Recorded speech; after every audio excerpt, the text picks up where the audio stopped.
everybody, my name is Luke Mar and this is Hot Mode, and today on Hot Mode we are in the fall vibes because I have this Peter Doe sweater on and that's how we all know that the cold weather has arrived. But we're also going to be doing a review of some of the celebrity looks from the entirety of Fashion Month. If you guys don't know, we had New York Fashion Week and then London, then Milan, and then Paris. I did 3 out of the 4. It's an experience. If you want to hear like my real deal spiel, become a channel member. I talk about it. But before we get any further into this Fashion Month roast, let's talk about today's sponsor, who is Scentbird. Now, if you didn't know, Scentbird is the monthly subscription service that gives you the ability to sample fragrance, cosmetic, and skincare products from over 600 different brands. Scentbird lets you choose from a host of designer fragrances, which can be worn by men, women, and those not on the gender binary every single month for just $17. Each month, you will receive a 30-day supply of a fragrance of your choice, which is between 120 and 140 sprays, which is more than you would get from a trial vial at your local department or beauty store. And Scentbird gives you the ability to test different scents at your own pace, so you don't have to commit to buying an expensive full-size bottle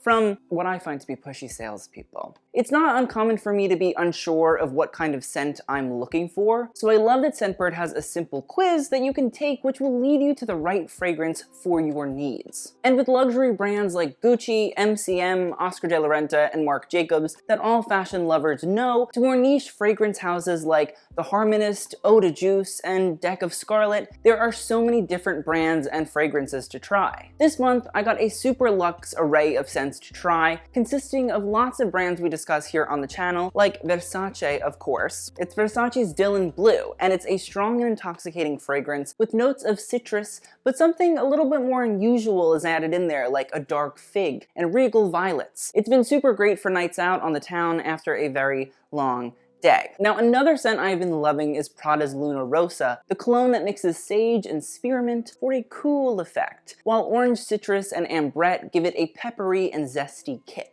Now, considering it was just Fashion Month and I was attending the Prada show in Milan, I was so happy I was actually getting to wear the scent while I was at the show. See, that's another stupendous thing about Scentbird, the ease with which their vials are able to travel. Not only are they incredibly chic with their clean and shiny minimal design, but these twist-to-access tubes are perfect for when I'm on the go, running around the fashion capitals of the world. And I might have even had a shampoo bottle explode in my toiletry bag on my way home from Fashion Month, but the vials are again so easy to clean that I don't even have to worry about them. I literally just washed them and left them to dry, so they're great for travel. Because of their 8ml size, I never have to worry about them getting stuck at airport security, and they allow me to bring a host of fragrances, so I can match my scent to my outfit depending on the fashion shows of the day. Now, I have to talk about one more scent, which is Sexual Noir by Michel Germain, a fragrance I wouldn't have normally chosen. Scentbird opens you up to a range of less mainstream perfume houses, which resulted in me discovering the really sweet tobacco-y and juicy grapefruit notes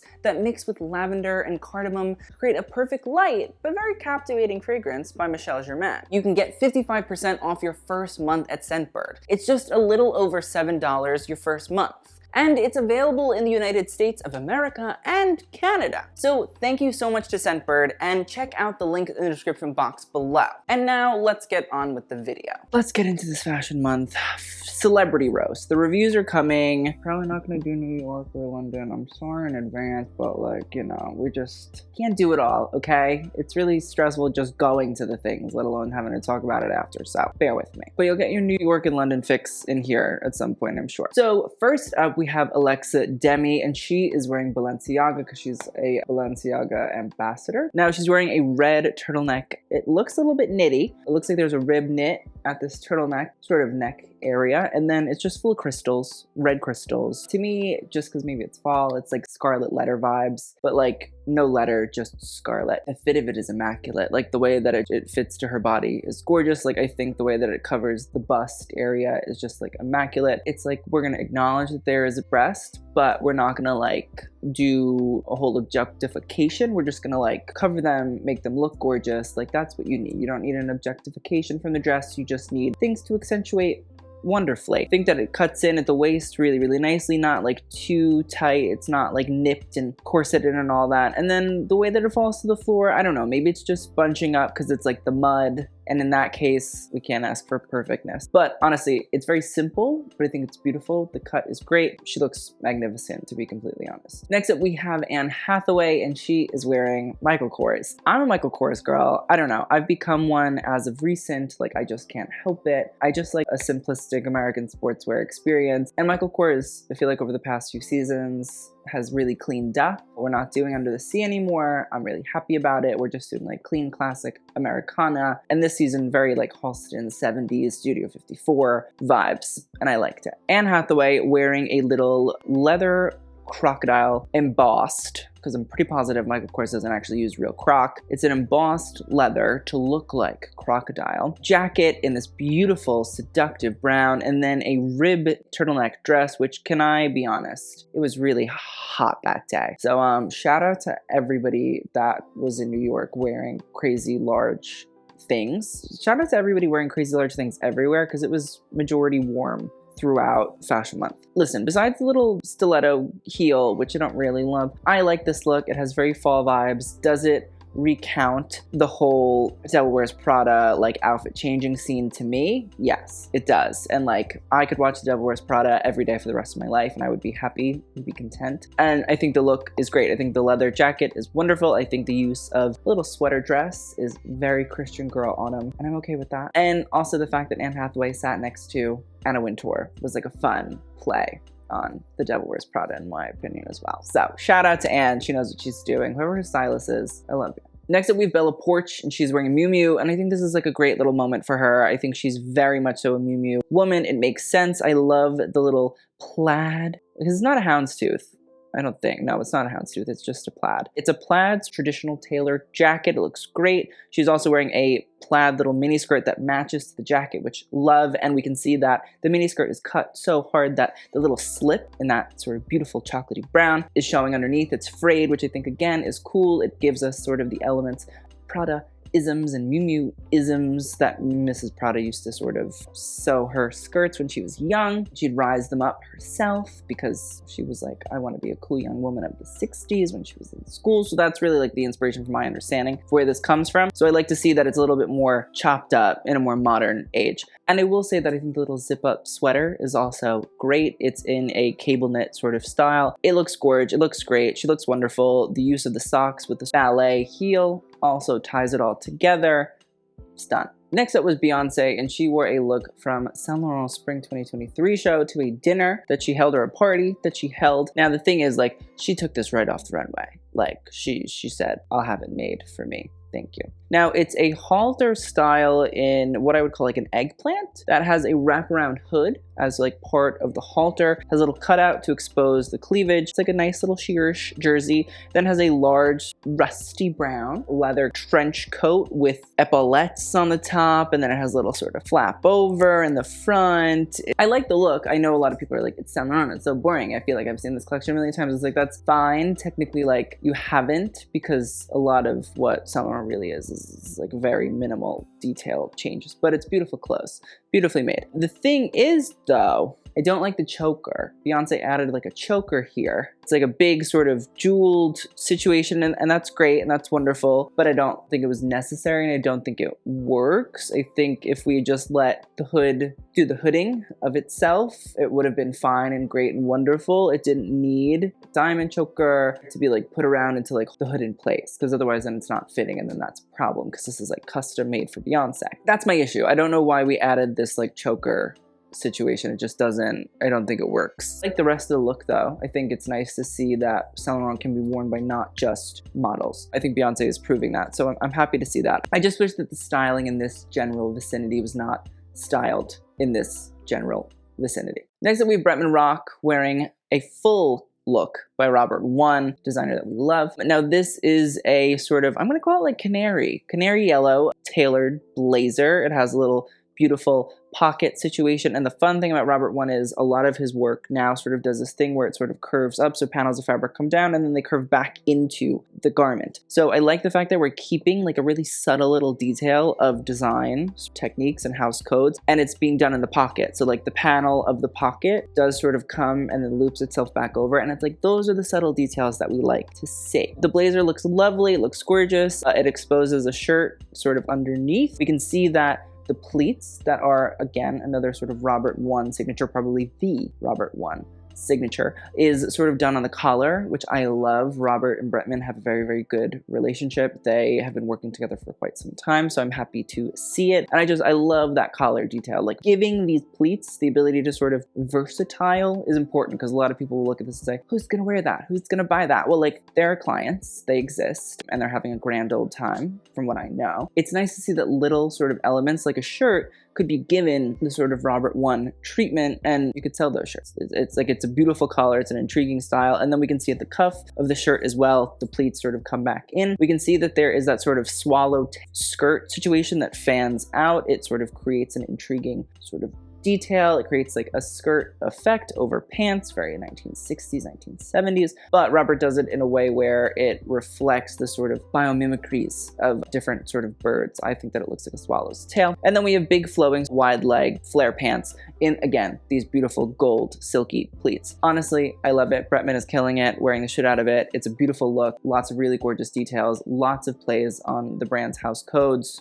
Next up, we have Chloe Bailey, and she is wearing Burberry. Now, this is something that she wore to Riccardo Tisci's last collection for Burberry. It is a black trench coat with a Burberry plaid lining, which, you know, very Burberry-esque. I don't know how cold it was in the UK at the time. Maybe it wasn't that necessary. We have a t-shirt sort of dress that has a lacy slip that's transparent put over it. So we can see that there's some sort of reference, I would say, to like English lace, which is a house code of England as a country, not as a design house, but it's there with Riccardo's penchant for logo t-shirts and text and symbols on t-shirts, and then a black tight, very English barmaid, and, you know, a very English stiletto. Listen, I get it. There are a lot of people that love a tight with a heel in the UK. They eat that shit up. I get it, to each their own. I just think in this moment, with the t-shirt dress and the lace and the, like, I just don't think it works. I think it like clunks up the bottom of the look. I like the jacket, yeah, sure. Do I think that the idea of the t-shirt with the lace over top is cool? Absolutely. Do I think that the styling of this is just too much going on, too much taking attention? Yes.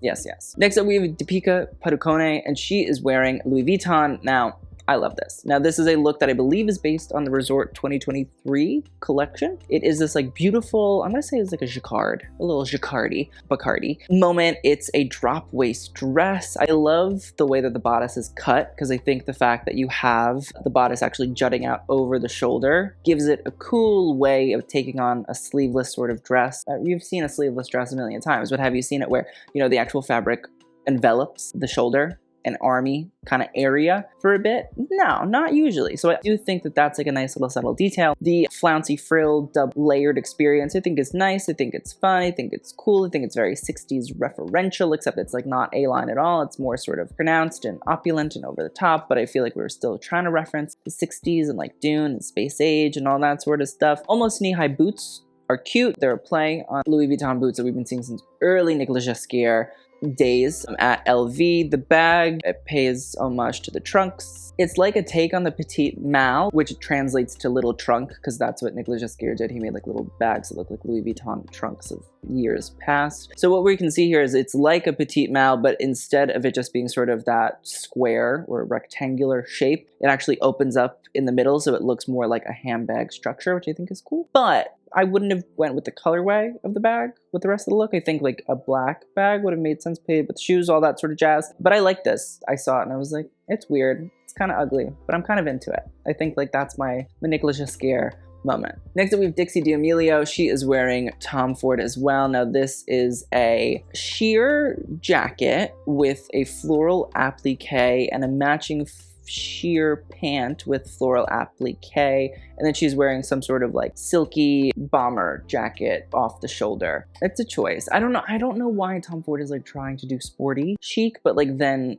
add in elements of haute couture and evening wear feels. Because, like, listen, there's some people that can do that and can do it really, really well, and it looks fun and it looks cool. I just don't think it's like up Tom Ford's alley. I just don't think that he has that handle on it. Like, listen, I just want you to like put out the classics. Like, you do Studio 54 too.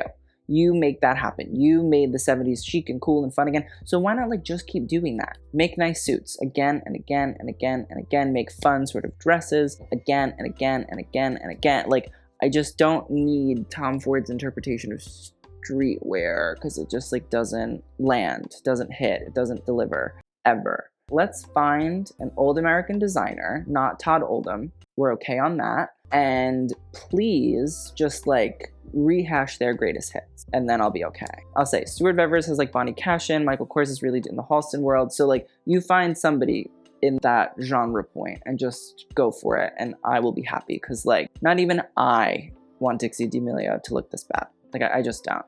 I don't wish that on anybody. Next up, we have a whole host of Doja Cat looks to discuss because that woman said, I am taking Paris Fashion Week and nobody can stop me. And I lived, laughed, and loved. Firstly, I want to talk about the Thom Browne look. I mean, like, it was a moment. I was happy with it. The thing is, she wore this off the shoulder, striped, asymmetrical gown. It started with a sort of diagonal stripe off the shoulders, low hanging, flounce over bodice, but then the skirt sort of came in, it was fitted, it diagonaled itself the opposite direction, added the Thom Browne red, white, blue, and little white stripes, and then sort of fell down, large train, little buttons in the back, and the train of the dress looks like the back of a tie. Now, listen, the thing about Thom Browne is like, the man is a genius. He very much so is brilliant. And the thing about this dress is, in reality, do I think that this is just a reference to different ties?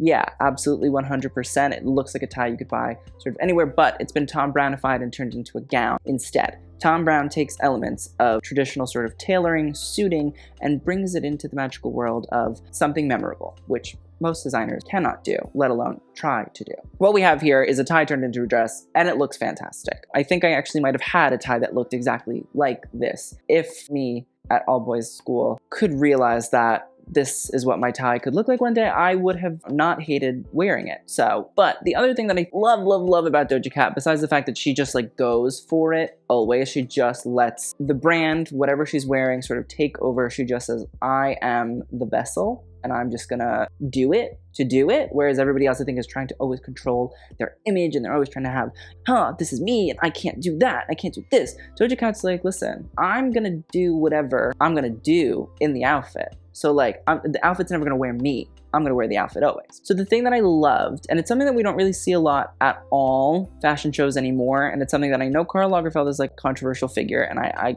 get it, I agree with it.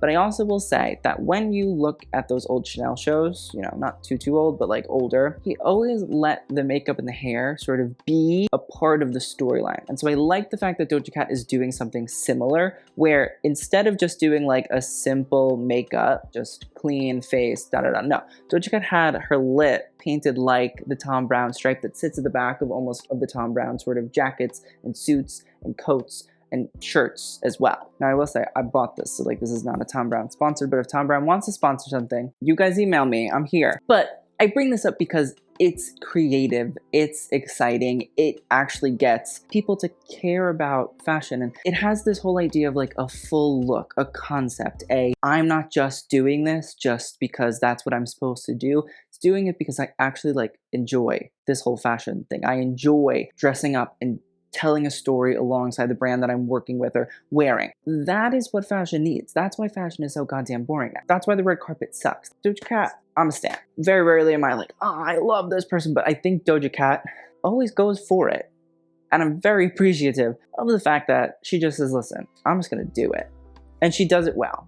Almost every single time. But let's continue on my Doja Cat diatribe. Next up, we have Doja Cat, and she is wearing Givenchy. Now, this is a look by Matthew Williams. I believe it's probably from his last collection. It's a black blazer with a little bra and a sort of mini skirt with, I would say, straps that have been cut. It almost looks like it's meant to be a shirt, but the straps have been cut and sort of dangled down to create some sort of like tassel-y effect. And then she's wearing the Givenchy sort of, what are they called? The shark boot or something like that. Sort of flips over, you know, it's like, it's supposed to be a thigh-high boot, but it looks like it's been flipped down so that it sort of comes and creates like a flare effect in a boot, which I do think is kind of smart of Matthew Williams, to be completely honest. Now we can see that the Givenchy lock sort of hardware is on the boot. It's wrapped around on the shin area. It's hardware. Matthew Williams is very hardware oriented. I think probably why he was picked to go to Givenchy. They wanted something along the lines, in my opinion, of a Riccardo Tisci era, where you have a heavily sort of street and athleisure influence. And Matthew Williams's Alix was very sort of in that. A lot of his work has to do with hardware and studs and metals and things like that. If you don't know that, you'd be like, why the f does Doja Cat have little sort of like studs for eyebrows? But that is what she is referencing. Again, like her team understands what is going on. They understand what the brand and the designer is trying to do. And so they correlate the makeup to that. That is genius. That is storytelling. That is immersing yourself in the brand without losing your identity. And so I stand. Again, the outfit in and of itself, do I love it? Like, no, not really. I do like what's going on up top. I wish that the boot was maybe a little bit better because it looks a little bit like a sneaker, and so that's kind of unchic in my opinion. I also just think like Matthew Williams never really like found his footing as Givenchy and still hasn't, which is kind of sad because it could have been good, but Givenchy is a toughie. So you really got to be on it to be there. But I appreciate again that Doja is going for it. She's letting the brand wash over her, and she's just sort of doing and going with the flow. And the flow is pushing her to the front and saying, here she is, she's a star. And I'm agreeing. Next up, we have Miss Emma Chamberlain, and she is wearing Loewe. Now, this is a look from the Fall 2022 collection. It is the lips and or butthole dress. It's pretty much, I believe, a metal piece that has been sort of molded to look like a pair of lips. Some might say a butthole, but it's sort of a bustier top, and then a silk dress falls down. And Emma seems to be wearing a pair of jeans underneath. Maybe she's a little bit cold, I don't know. Kind of weird, but like, I'm into it. It's very Loewe in my opinion. The gray version of this, I think, is nice, and I think that it plays well off of Emma's hair too. I think sort of going in that clean minimal route is nice. It's a crazy dress. It's a weird dress, but it's an artistic Jonathan Anderson for Loewe dress, and so I stand. It looks great, looks fun, looks kooky. Happy to see it in all of its colorways being displayed. Next up, we have Gemma Chan. She is wearing Louis Vuitton.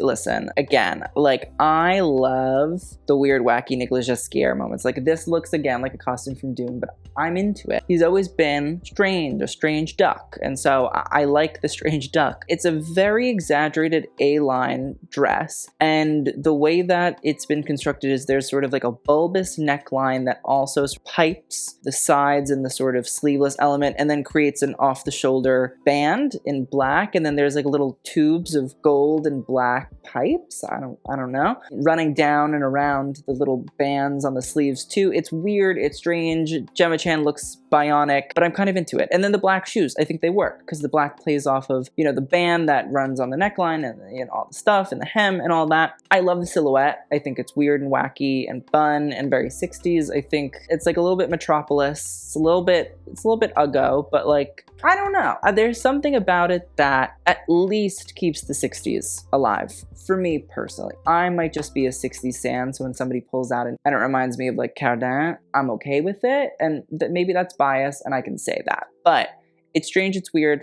I think it kind of works. Next up is Jisoo. She's wearing Dior. Listen, it's a strapless cocktail dress that's draped and very crinkled and wrinkled, and crinkling and wrinkling is in. It's a thing, so if you see me in wrinkled clothes, blame Prada. I just think it's a very basic dress. That's my issue. Dior, I've seen it up close. Spring 2023 at least. And there is like a lot of detail to things. You know, I'm not saying that I'm some convert. I appreciate to a degree what Maria Grazia does. I don't think it's great. I don't think it's wonderful. I don't think it's amazing. I think it's very the antithesis of Dior, and like, we can have a deeper conversation about that later. But I think this is too simplistic. I think Jisoo should have pulled something that was a little bit more exciting. But considering what Jisoo could have worn, I'll take this. That fall 2022 collection unfortunately was cursed. It was cursed. Crinkled, wrinkled, strapless cocktail dress from 2003. Sure. Do I like the fishnets? I think they're fun. I think they're very Marie Grazia. Absolutely. Do I like the shoes? No. I think they're like ugly pilgrim shoes. There's a way to do a square buckle. You know what I mean? I do. Roger Vivier did it for years. And with Dior, it's just, I don't think that's the way. Fishnets are great. Love it. The rest of the outfit, unfortunate. Next up is Kim Kardashian, and she attended the Fendi show in New York. Kim is wearing Fendi Fall 2022 Haute Couture. It's very pastel-y. It's pretty much a sheer style that is made up of different colored strips that are covered in crystals. It's like a light blue or a bluish gray. There's a beige, a rose, a very light rose color. It's fully gloved. She has a matching Fendi baguette. It's sheer, it's bodycon. You know, it's your usual Kim Kardashian sort of vibe. Is just crystals. Do I think it's great? No. Do I think it's interesting? No. Do I think it like fits her well? Yeah, but like not the sleeves. It just looks a little bit too long. I get it. It's haute couture. You don't want to snip. I'm not saying to do that, but like a momental shift. And this has to be custom. So like they're just like a little bit too long. They're a hair too long, and I don't really understand that. So it's fine. Next up, we have Kristen Stewart. She went to Chanel. She's wearing a sweatshirt. It's a striped Chanel sweater that's a Chanel with the double C's in the center. And then little Chanel tweed skirt with a black pocket trim and black band close to the hem. And then black boots. And I don't know. I like what Kristen's doing here. And I know that's not my place to comment on it. But like, I do like what's going on there. I just wish the rest of it could kind of follow. I feel like it is trying to follow, but it's just... I just want something more intriguing, something more interesting. Like, there are looks by Virginie Viard that are good. I wade through those collections to find them, so I know that they exist. I just don't know why they're not existing right now here on Kristen Stewart. Let's talk about some Kylie Jenner moments. Now, firstly, the moment that I really need to talk about is Schiaparelli. She wore this to the presentation for the Ready to Wear collection. It's a custom look, and it's pretty much a combination of two looks from the Haute Couture collection. It's one that was sort of a bustier top that had a plunging neckline and these sort of circular bust coverings, and then she mixed with it a like beautiful blue velvet dress. The thing is, I love the combination. I think this is a beautiful dress. I do genuinely think it fits her wonderfully. The plunge is gorgeous. The curvaceousness of it, the blue velvet is wonderful. The use of choker with the black heart is great. Again, paying homage to the anatomical elements of Elsa Schiaparelli's work, but also Daniel Roseberry playing on those things and building his Schiaparelli off of that as well. I thought it was a nice look, genuinely. I thought it was really beautiful, really sweet, really pretty. She looks super glamorous and wonderful, so A+. Then Kylie was wearing an Acne Studios look. I don't know if this is from the runway or not, but I know that it's pretty much like a bodycon dress. Again, floor length. It's a mermaid skirt. And what I believe has happened is they've left excess fabric. What we can see is the dress actually fits to her body, but there's excess fabric that was not cut and like trimmed off. And so what they've done is they've left that excess fabric, and that allows for a sort of silhouette of the body to come, but for this vertical sort of drape to fall down and create like a extended dress area particle situation. So it almost looks like she was like vacuum packed into the dress, but it looks cool. It's a beautiful effect. It's not like it's some super crazy over the top ridiculous embroidery or embellishment. It's allowing the elements of garment construction to actually be the shining piece of the look, which I appreciate. Like, you have to have thought about this, thought it through, and it looks really cool. It looks a little bit bat-wingy, but like, I'm okay with that because, again, vacuum packed, vacuum sealed. I'm into it. Next up, we have Maisie Williams, and she is wearing Givenchy. Love it. Love it, love it, love it, love it, love it. Looks fantastic. So Matthew Williams loves the leather jacket. Again, we can see elements of like hardware. Silver sort of juts in, and we have these jackets that are partially zipped and they sort of fall away. The panels that are unzipped fall and sort of create an interesting texture. And then there's pretty much just like I want to say it's a handkerchief dress, but it's not a handkerchief because like the cut obviously isn't handkerchief. The thing is, what it really is it's a flounced dress with extended sides, which I love. I think that it's beautiful. I think it's really simple. I think it's interesting, and it feels like it could be kind of commercial for Matthew Williams, which again, I like. And I like the element of things sort of falling off. They're not tassels and fringe and Chanel flounces. It's more cool things falling instead of feeling old and dated and uninteresting. The boots, they're okay. They're fine. I don't love them, but the dress, love, think it's great. The jacket, I think it works. I like this for Maisie Williams. I'm okay with this. Next up, we have Olivia Rodrigo wearing a Givenchy look. I didn't even know that Olivia Rodrigo was at Fashion Week. Call me shocked. She's wearing a little lace slip dress, so it's partially lace. And then what I actually think is really cool is it degrades into silk, which I love. If we zoom in, we can actually see that it's like a genuine degradé, which I like. It looks like it's degrading. And then towards the hem, we can see that the lace comes back in and the degradé is there again. I like it. It's fun. I think it's a cool way of, you know, redoing the slip dress. I like that Olivia sort of went for it there. Givenchy isn't a brand that I know of as being like super lacy or slip dressy, but like not so well versed in the Givenchy lore. I'm like, okay, but I'm not. So the jacket over top is like fine, not really, but like I get it was kind of cold. And then the shoes are like fine. This could have been better. Olivia Rodrigo still is like trying to find her way, and it's time is ticking now. I'm getting bored, very bored. Next up we have Rosé, and she is wearing Saint Laurent. Now Rosé is wearing one of these little black cocktail dresses, very fitted. She must have been very cold because I think it was pretty cold that night. It's with a tight and a pump, and again, I just feel like I don't know why it's so simple. Listen, Saint Laurent is intrinsically simple nowadays, and that's fine. Like I get that. I don't know why we picked such a simple look. Like it's just a cocktail dress. Like where's a fun big faux fur? Where's a floor length fur? It's just a black dress. And then you watch the music videos of Blackpink and you're like, oh my god, wow, like the styling here it's nuts. Like it's layered, it's detailed, there's reference and all that. And then we just get a black dress. We could have layered. We could have referenced. It's just sad. I want more. I want intrigue. I want interest. I don't know why they're doing that. Maybe there's a reason. I don't know. But I'm not seeing it. Now, for the after party for Saint Laurent, Rosé showed up and she said, yeah, gorge. And I'm like, why didn't we just wear this to the shop? So it's a silver or gray. It's more of a gray halter style dress. There's a front sort of flat panel and then the ruching sort of emanates out. Now that whole collection was based on like Nancy Cunard, so that's why you can see these big Bojangle bracelets, which Nancy Cunard was, I believe, a very heiress who had like an interesting style. And so the thing is, I love the dress. I think the color is beautiful on her. I think that the ruching is really intriguing and interesting. It relates back to the 1980s, Saint Laurent, still slinky and sexy, Anthony Vaccarello. I'm just like, why didn't we wear this to the show? You know what I mean? Like, see, there's interest and intrigue here. Next up, we have Sana, and she is wearing Prada. Kind of into this a little bit. Listen, it's a simple fitted black dress, so there's not really anything crazy kooky there. But the thing that I think is intriguing, the silver sort of baubles that like move themselves up and around. It's very simplistic. It's not really so